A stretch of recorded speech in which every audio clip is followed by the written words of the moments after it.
Om Namo Bhagavate Vasudevaya.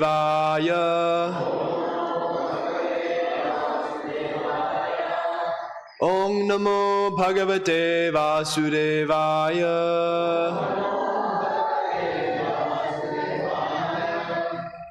Today we're reading from the Srimad Bhagavatam, Canto 10, Chapter 26, text number 4. First word for word. Dokena Amilita Akarna Bhutanayaha Maha Ojasaha Pitaha Stanaha Saha Pranaihi Kalena Iva Vayaha Danoho Dokenami Lidakarna Bhutanaya Mahaujasaha Pita Stana Saha Pranaihi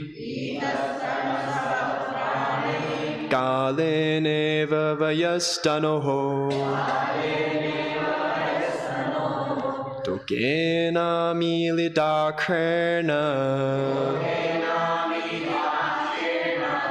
Bhutanaya Mahaujasaha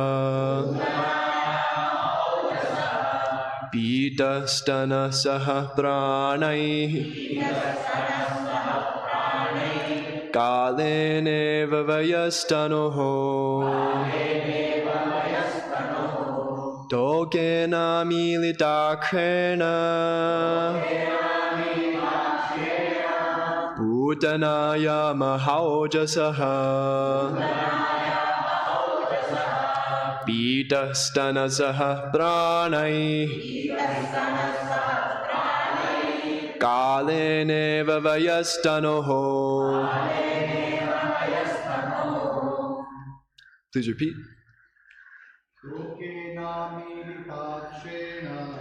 Dokena Milidakarna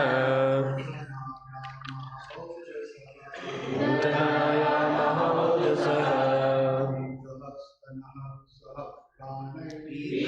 Stana Saha Pranaihi Kaleneva Vayastanoho.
Matajis.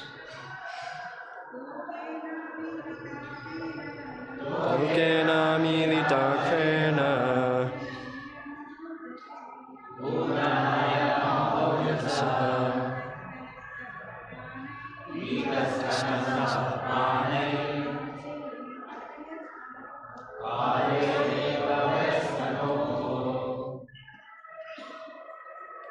Okay, word for word translation or synonyms. Dokena, by the young child. Amilita, almost closed. Akrana, whose eyes. Bhutanayaha, of the witch Putana, Maha Ojasaha, whose power was very great,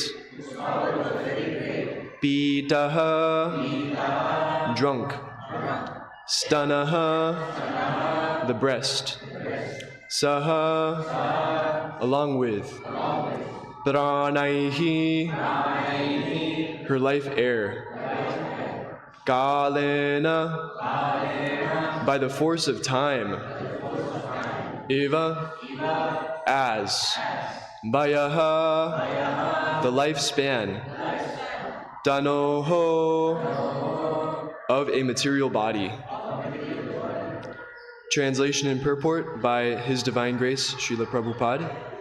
Translation: as a mere infant who had hardly yet opened his eyes, he drank the breast milk of the powerful demoness Putana, and then sucked out her very life air as well, just as the force of time sucks out all the youth of one's body. Purport: the word Vayaha in this verse indicates youth or lifespan in general. With irresistible power, time takes away our life, and that time is actually Lord Krishna himself. Thus, in the case of the powerful witch Putana, Lord Krishna accelerated the time process and within an instant withdrew the duration of her life. Here the cowherd men mean to say, how could a mere infant who could barely open his eyes so easily kill a very powerful demoness? Om Jnanatimirandhasya Jnananjana Shalakaya Chakhurunmilitam Yena Tasmai Shri Gurave Namaha Shri Chaitanya Manobhishtam Sthapitam Yena Bhutale Svayam Rupagara Mahyam Darati Svaparantikam Vandeham Shri Guru Shri Yuta Parakamalam Shri Gurun Vaishnavangscha Shri Rupam Sagrajatam Sahaghana Raghunatam Vitam Tam Sajivam Sadvetam Savadhutam Parijana Sahitam Krishna Chaitanya Devam Shri Radha Krishna Padan Sahaghana Lalita Shri Vishakham Vitangscha He Krishna Karuna Sindho Dinabandho Jagatpate Gopesha Gopika Kanta Radha Kanta Namostute Tapta Kantana Gaurangi Radhe Vrindavaneshwari Vrishabhanusute Devi Pranamami Hari Priye Namo Om Vishnupadaya Krishna Prishthaya Bhutale Srimate Bhakti Vikasa Swaminiti Namine Namo Om Vishnupadaya Krishna Prishthaya Bhutale Srimate Bhakti Vedanta Swaminiti Namine Namaste Sarasvate Deve Gauravani Pracharine Nirvishesha Shunyvari Paschatya Deshatarine Vancha Kalpatarubhyascha Kripa Sindhubhya Evacha Patitanam Pavanebhyo Vaishnavebhyo Namo Namaha Jai Shri Krishna Chaitanya Prabhu Nityananda Shri Advaita Gadadhara Shri Vasari Gaura Bhakta Vrinda Hare Krishna Krishna Krishna Hare Hare Hare Rama Rama Rama Hare Hare. Translation again. As a mere infant who had hardly yet opened his eyes, he drank the breast milk of the powerful demoness Putana, and then sucked out her very life air as well, just as the force of time sucks out the youth of one's body. So the force of time is very powerful, and in the purport, it says time is it's an irresistible power. So we cannot resist this time. We cannot protest and make time go away. This body is temporary. We're so attached to it. But ultimately this attachment, the more we are attached to our body, the more we are attached to our material life, the more we will suffer at the time of death, or at the time when our material situation falls apart, which is inevitable, because this is the nature of time, is that it is decaying. It is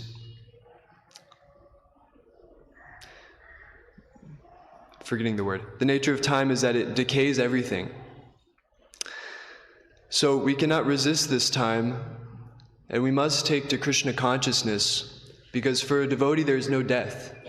For the materialist, it's a ticking time bomb leading to inevitable death, and that moment is very scary and very dreadful for the materialist, because everything they've acquired in this lifetime is finished at the time of death. And some people like to say, oh, if I live a good life, if I have many good experiences, then at the time of death I can remember everything and feel very pleased in that way. But this is simply cheating one's own self.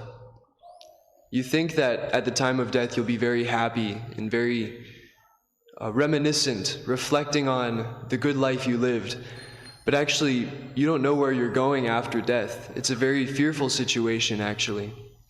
And in hospitals there's this phenomenon, they call it a syndrome. Anyways, people, in essence, they see the Yamadutas at the time of death, and people that work in the hospital, they report this, that people at the time of death, they become, right before they leave their bodies, they become very afraid, and they sometimes talk about ghastly people coming towards them and these kind of things. Does anybody remember what they say this syndrome is? Terminal restlessness? Yeah, anyways, some nonsense. They like to put some scientific label on everything, some big words that creates this facade that we are so advanced and we know everything that's happening. But they're simply just slapping some words on some phenomenon. But what this phenomenon actually is that the Yamadutas, they come to the sinful man at the time of death and drag him away from his body. And it's a very tormenting situation for the materialist. So we shouldn't have to go through this again. We've gotten the rare human form of life. Even rarer, we've gotten the association of the Senapati Bhakta, Srila Prabhupada, and his faithful followers. And so we should take advantage of this opportunity and perfect our lives so that we don't have to go through this again. Ultimately, the purpose is so that we can love Krishna, we can be in association with Krishna, we can serve Krishna. That is the purpose. And a byproduct of loving Krishna and serving Krishna is that we don't have to go through this. But for people that are suffering in the material world, it motivates us a little when we remember how the material world is a place of suffering. And this gives us negative inspiration, whereby we can get fired up to practice Krishna consciousness more seriously. So, for the devotee, there is no death. And what does this mean? It means actually no one dies, but the devotee knows that he is not the body. And so he doesn't misidentify with the material world. In the material world, everything dies. So if you think you're this body and the body dies, okay, then you die. But in actuality, the devotee knows the reality that we are not the body, but we are the spirit soul that empowers the body to do everything. And by not identifying with the body at the time of death, nothing actually changes for the devotee. He simply goes on to serve Krishna, maybe in his spiritual body or maybe even in another material body. So, there's a famous verse in the Bhagavad Gita, of course. When we think of time, we think, Kalosmi Bharatarshabha. So that's Bhagavad Gita, chapter 11, text number 32. Shri Bhagavan Uvacha Kalosmi Loka Kayakrit Pravriddho Lokan Samahartumiha Pravrittaha Ritepi Tvam Na Bhavishanti Sarve Yevasthetav Pratyanikeshu Yodhaha. The Supreme Personality of Godhead said, Time I am, the great destroyer of the worlds, and I have come here to destroy all people. With the exception of you, the Pandavas, and the soldiers here on both sides will be slain. So, just read a little bit of the purport. by Srila Prabhupada. Eventually, all the Brahmanas, Kshatriyas, and everyone else are devoured like a meal by the Supreme Lord. This form of the Supreme Lord is the all-devouring giant, and here Krishna presents himself in that form of all-devouring time. So Krishna has many forms. Some of his fierce forms, we think of Lord Nrsimhadev, Ugra Nrsimha, his very ghastly, fierce form. So this is another fierce form of Krishna, and it describes it in the Bhagavad Gita how Arjuna sees this big gaping mouth, and everybody, all the warriors on the battlefield of Kurukshetra are going straight into this mouth and is chomping them, and it's a very ghastly thing. And so the Supreme Lord, he devours everyone, all the Brahmanas, Kshatriyas, they're devoured like a meal. So Krishna finds this very appetizing in this form. Like, he enjoys whatever he does. So it's inconceivable.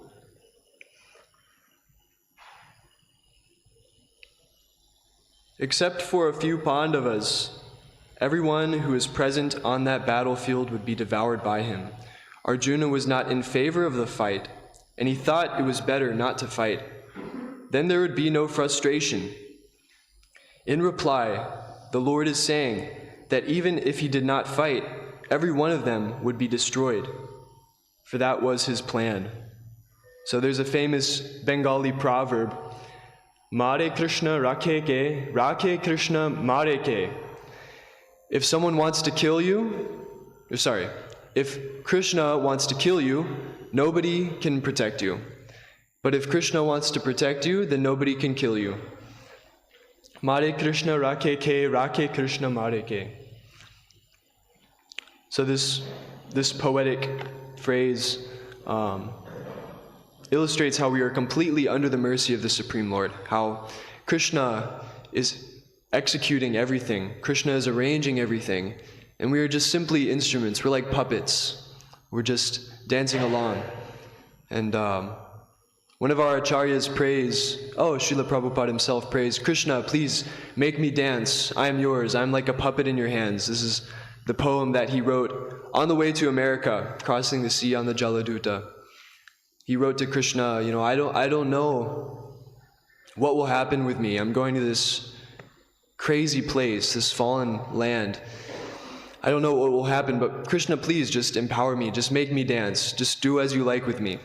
So this is the mood we should have, is that we're simply just instruments. We're not the doers. We're not the controllers. We may be given just a little power. We may be given a little control. We may be given a little jurisdiction. I have a little jurisdiction over my cell phone. But Krishna gave me that jurisdiction. Krishna could take it away at any point. Krishna is giving me the mind by which I operate. Krishna is giving me some intelligence, which makes me able to speak. Krishna is giving me legs for me to walk. So Krishna is supplying everything. We're thinking we're the doers, but at any moment we could stop doing whatever we're doing. Just simply, Krishna just snaps his fingers and everything could be over. Just like Putana, she was a demoness who was in the form of a beautiful young motherly woman.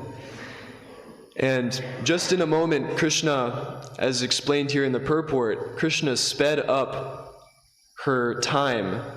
The word is vayaha, which indicates youth or lifespan in general.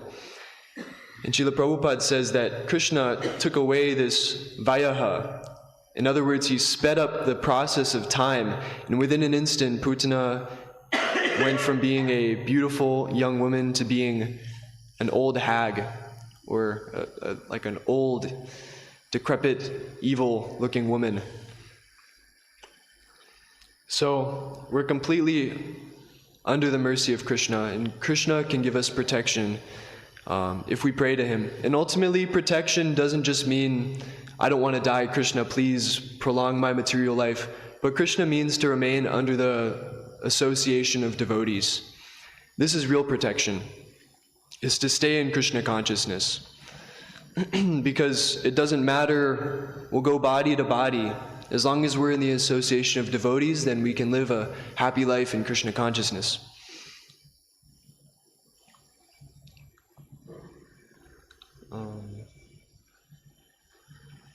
So, sometimes devotees may even pray that time doesn't leave us, or time doesn't trot over us, or we're not negatively affected by time.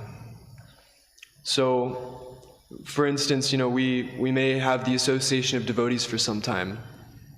I'm on a schedule. I'm here, I think, until a week from today. Everything's the India trip. Everything's set in stone. We're staying here, and then afterwards we're going to Chennai, and then we're going to Kurmagram. And like this, everything's planned out. So I'm in the association of devotees here, and it's really blissful. And this is actually our eternal family, our eternal association. But it may appear that I'm just here for a week and a half. But in actuality, this is eternal situation. This is an eternal association. But time also acts in that way for the devotee, in that it can separate us. Time can separate us from the spiritual master, but it's all spiritual at that point. And I'll speak a little bit about that later. But in the Venkateshvara Suprabhatam, the 19th verse, it's a really nice verse. Tvat paradhuli bharitas puritottamanga svarga pavarga nirapekha nijantaranga kalpagama kalanaya kulatam labhante Shri Venkatachalapate tava suprabhatam. Translation. I don't know why they use like old, elegant English for this. Lord of Venkatachala, thy servants of devotees, with their heads rendered lustrous, sanctified, in other words, sanctified by the dust of your feet, do not desire being in thy presence, even the heaven or liberation, and are worried that another kalpa will start.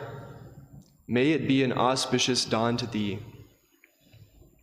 So, the servants of their devotees, this is referring to the demigods, the sun god, the moon god, Lord Shiva, etc., which is mentioned in the previous verses that these people are speaking. They don't want another kalpa to start because they're doing their service in obedience to Lord Venkateshvara. They're making the planetary systems roam around. They're making all of the elements work. And in this way, they're obeying the Supreme Lord like this. And they're very satisfied. They're devotees. So they're very satisfied. They're just doing some simple service for the Supreme Lord. And they like this situation. They don't want to leave their service. They feel some attachment to their service. So they're praying. They're worried that another kalpa will start. So they don't want the destruction of the universe, because they don't know what will happen after that. And there's that famous verse in the Mukunda Mala Stotram. Who knows this verse about the swan? He wants to be entangled in the stem of Krishna's lotus feet.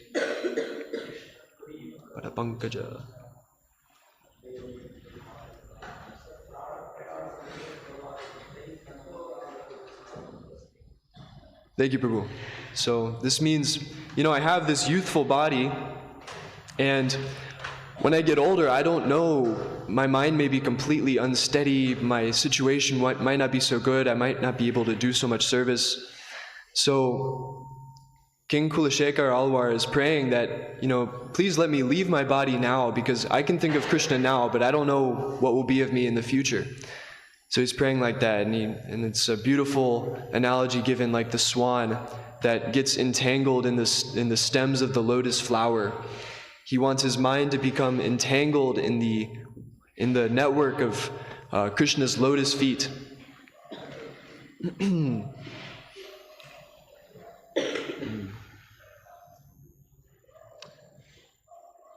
Yeah, so Krishna separates devotees in the material world, as I mentioned earlier. And this can be a very lamentable thing, how we really appreciate each other's association, but someone may leave their body, or you may go to a different temple, or something may happen and you may feel separation from the devotees. But this is actually spiritual separation. This is not material separation. So it is very sad, it's very morose, but at the same time, just thinking about the devotees, that activity in itself is very auspicious and is very blissful, actually, to remember the devotees fondly, to think of the devotees. Similarly, of course, to think about Krishna and to feel separation from Krishna, that's actually the highest ecstasy. And so time in the spiritual world, time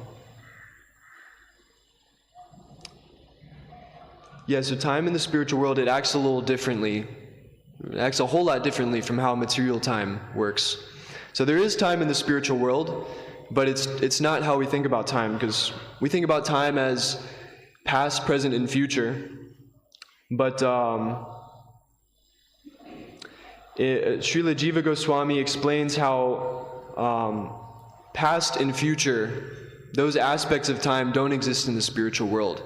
In the spiritual world, time just means now, in the present. Because past and future, this is relative. These are relativities, past and future. Because past is what no longer is, and future is what is not yet. So these are relative things that don't exist in the spiritual world. In the spiritual world, time does not proceed, as explained by Srila Jiva Goswami. Everything is always in the present moment. What does this mean? Well, I don't really know. But one thing's for sure is that there's no decay in the spiritual world. How, in the Brahma Samhita, the phrase, Navayovanangcha, always youthful, ever fresh. So the spiritual world is like that. Even there may be grandmothers in the spiritual world, but they're not like material grandmothers. They don't get old and get diseases like that. So the point is that Krishna consciousness transcends time. And although we may feel the influence of time, we're great-grand disciples or grand disciples of His Divine Grace Srila Prabhupada. So it may feel like, I missed it. I wish I was born 50 years ago. But actually, this is not the case, because Srila Prabhupada is always present. Spiritual energy is not limited by time. So Srila Prabhupada is always here in the form of his Murti. When we chant Jai Srila Prabhupada, when we say his Pranam mantra, Srila Prabhupada is there. And Srila Prabhupada is especially here in the form of his books. He said, if you want to know me, read my books. So we should read Srila Prabhupada's books at least 1 hour a day and do our best to have his association, because he was so kind enough to give us this association through these books. So, continuing with today's purport. Thus, in the case of the powerful witch Putana, Lord Krishna accelerated the time process and within an instant withdrew the duration of her life.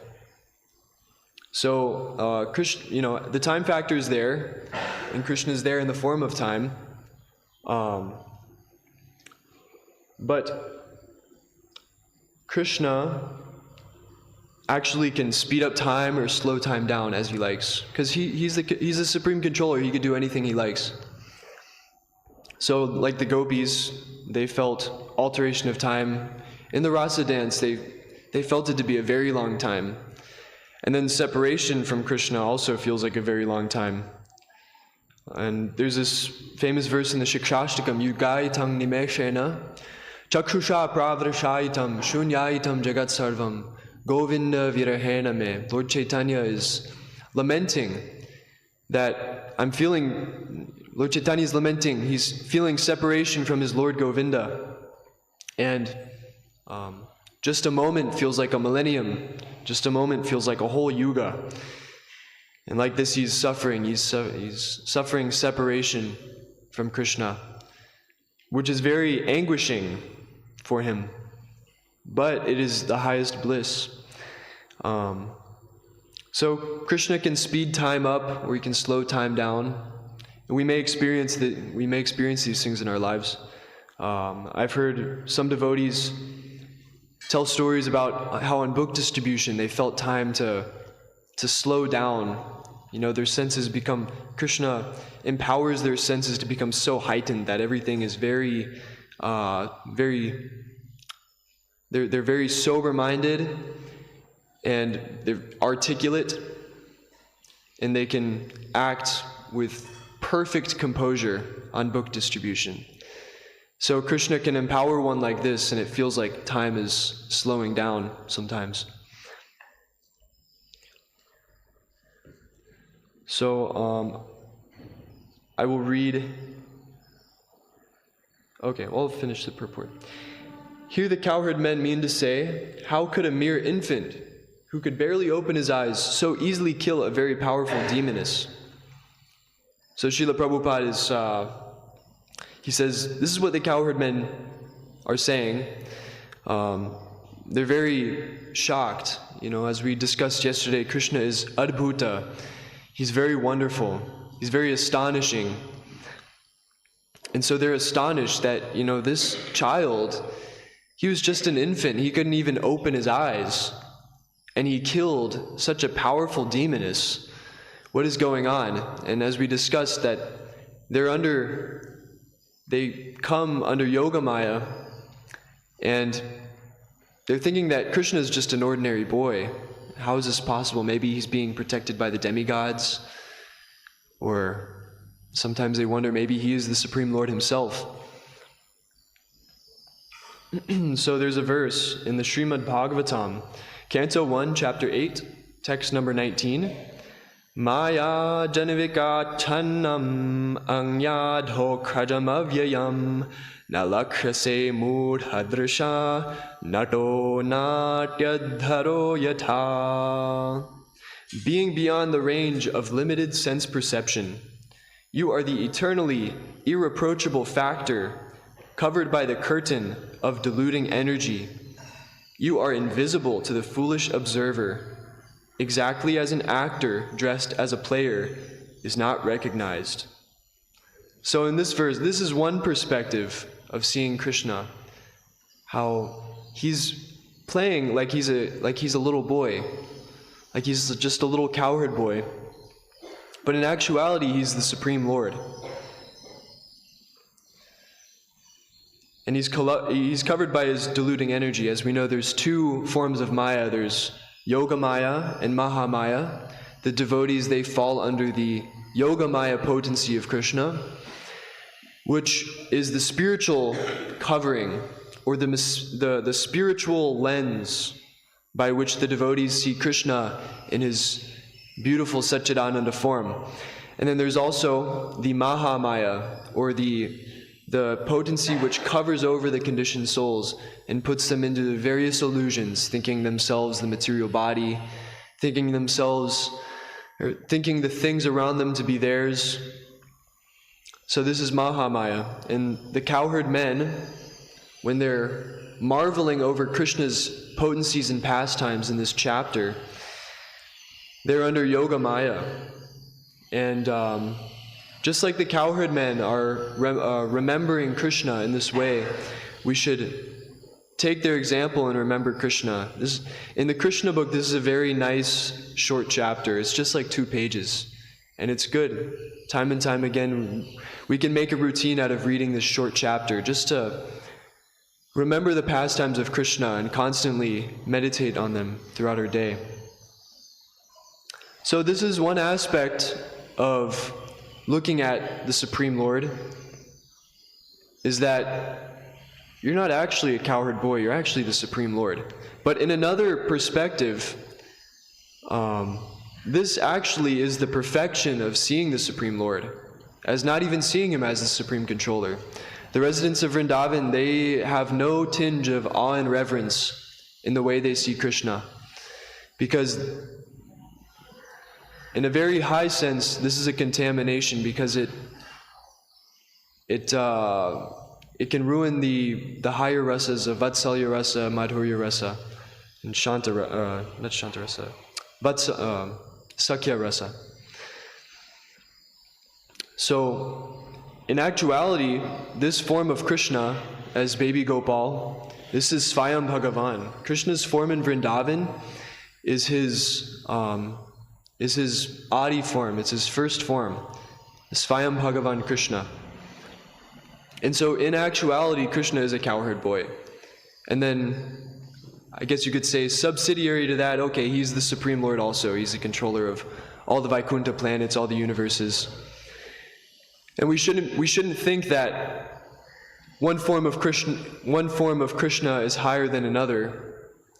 But we also should recognize that in another sense, one form is higher than another. It's really inconceivable how we can interpret these things, that all the devotees in Shanta rasa, Dasya rasa, Sakya rasa, Vatsalya rasa, and Madhurya rasa, they're all on the same platform in one sense. They're all devotees. They're all pure devotees. They've perfected their lives completely. But in another sense also, there is some kind of gradation or hierarchy. And Guru Maharaj gave an example in one class which stuck with me. There's an infinite number of numbers.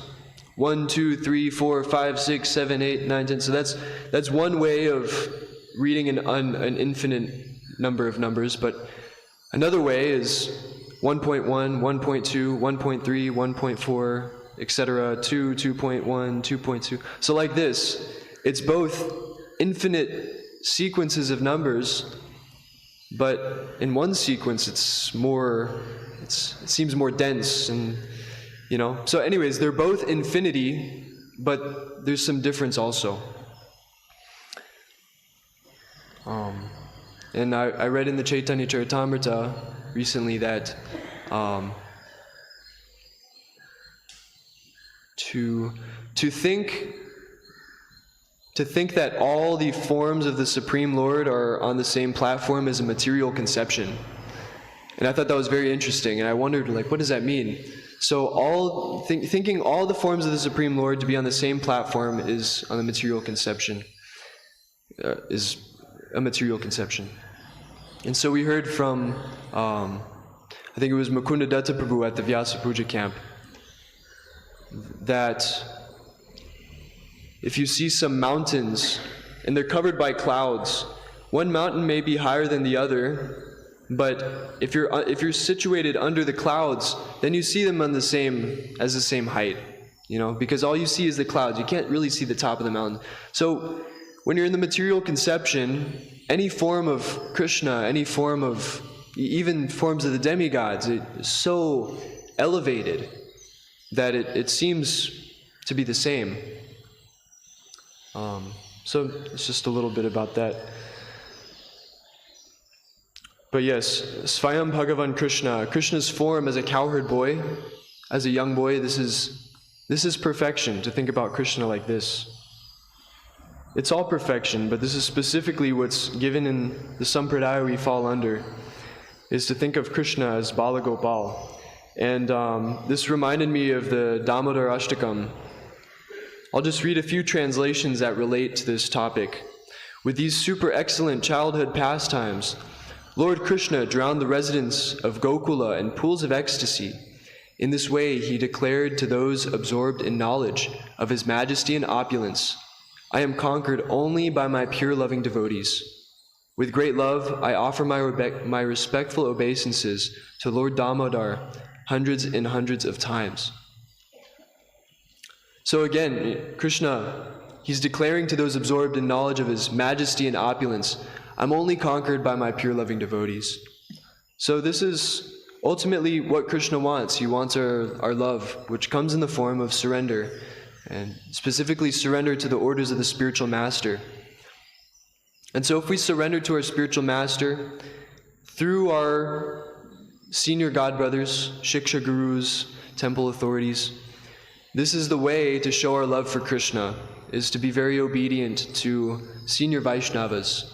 And that is the way that parampara works, is that you become empowered simply by following the instructions of your seniors.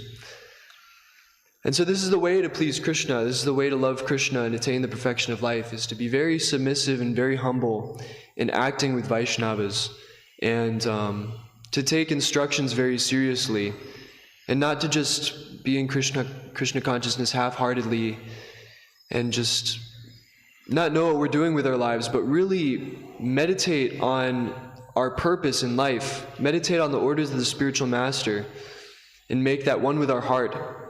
What does it mean to make the order of the spiritual master one with your heart?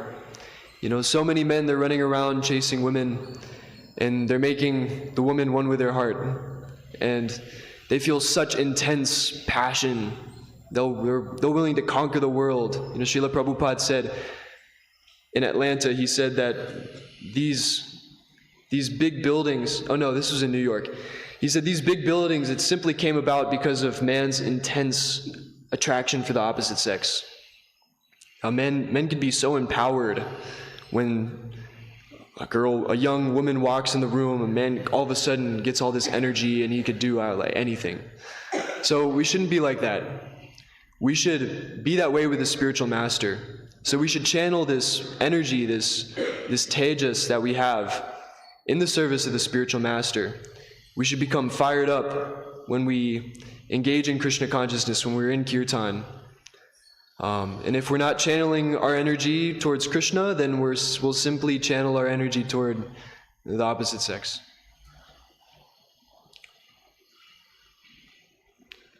So, just a little bit about Putana. As this verse we're reading today is about Putana, and how Lord Krishna was just a little boy who could barely open his eyes, but yet he killed such a big demoness. The backstory of this is that in Vamana Leela, Putana, her name was, does anybody know her name? Pop quiz. Yes, Ratnamala. So she was the daughter of Bali Maharaj. And Ratnamala, when she first saw Lord Vamandev, she had intense motherly affection for him. She wanted to feed Vamandev her breast milk. She wanted to hold Vamandev because he was such a cute little boy. But then later on, when Vamandev took everything away from Bali Maharaj, she became angry and she wanted to kill Vamandev. Therefore, she took a future birth as the demoness Putana, and Krishna reciprocated with her and allowed her to act as some sort of inimical mother. And so Putana fed Krishna her breast milk with the intention to kill Krishna, and then Krishna finished her off and gave her a spiritual position of being a mother of the Supreme Lord. So Pundarik Vidyanidhi in Chaitanya Leela, he felt so much ecstasy when this verse was chanted, how Krishna is so merciful that even a demoness who's trying to kill him, he awarded her perfection. And so devotees meditate on this, and this is one of Krishna's great qualities, is his mercy. And it's only by the mercy of Krishna that we can do anything. And Krishna is very merciful. And we've turned our back toward him life after life, forgetting him and trying to enjoy the material world. But Krishna is Suhrit. He's our very best friend. He's very close to us, and he wants our welfare. And therefore, he never gives up on us. It's just what are we doing? Krishna's there. Let's reciprocate with Krishna. I mean, Krishna is always reciprocating with us. We should it sounds funny to say, but reciprocate with him in the sense that, Krishna is always there for us. We should show our love for him. And So if Krishna could be merciful to the demoness Putana, who was inimical to him, then what to speak of those who follow Srila Prabhupada, and what hope we have for us if we take this opportunity seriously. So, can open it up for any questions, comments, or corrections, please.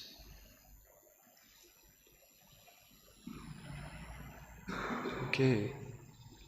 Srimad Bhagavatam. Oh, yes, Prabhu.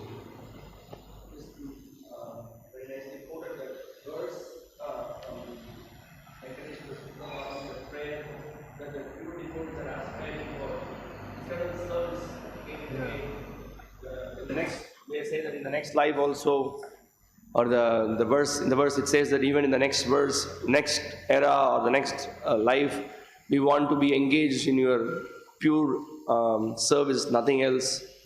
But this also, when on the other hand, the conditioned souls, we know we just come to the Lord, and then we have not purified ourselves so much. Sometimes we think that let me finish. There may be some situation, some bad situation, or a reversal that could happen in someone's life. Sometimes we feel that let this life be over. Let me finish myself. Sometimes out of frustration, somebody may think. But you can just do a comparison of a neophyte and a pure devotee. Pure devotee in any situation, in any circumstance, he always is aspiring to be purely engaged in his service, and then always try to please the Lord. It's so amazing. It's a great quality of the pure devotees. So that verse is a very famous verse, and nice to hear that. Hare Krishna. Thank you, Prabhu.